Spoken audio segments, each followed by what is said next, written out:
Hello बच्चों, let us see this question.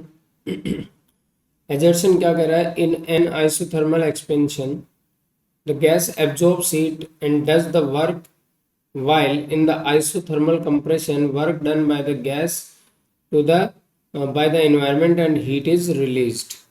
Let us see. सबसे पहले अपन की कंसेप्ट की बात करते हैं। सबसे पहले अपन की कंसेप्ट की बात करते हैं ना। और की कंसेप्ट क्या कहता है वो देखिए अच्छे से। की कंसेप्ट के लिए अपन थर्मोडाइनमिक्स का फर्स्ट लॉ यूज करना चाहते हैं। एक बार क्या यूज करना चाहते हैं?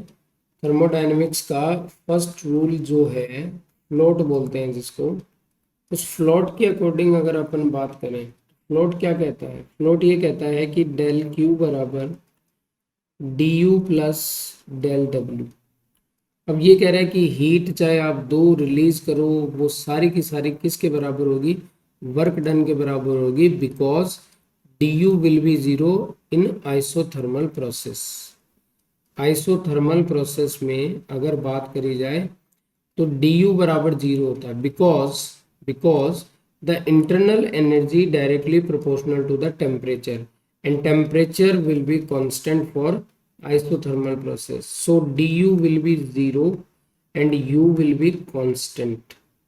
ये वाला लगेगा, ये भी एक ही कंसेप्ट बन गया। अब देखिए यहाँ पर अगर ये du जीरो है तो गिवन हीट या एब्जॉर्ब हीट है वो डायरेक्टली प्रोपोर्शनल होता है, डायरेक्ट इक्वल होता है किसके? गिवन हीट और रिलीज्ड हीट के। तो फर्स्ट वाला एजर्शन तो बिल्कुल ट्रू है।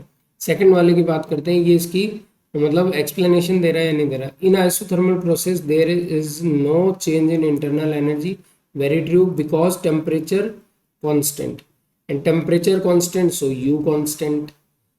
और जब आपने डी यू को जीरो किया है तभी ये डेल्टा क्यू इक्वल टू आया किसके?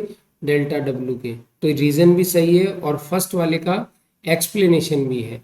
So the final answer is option A. So the final answer is option A. Hope you understood it well. Best of luck.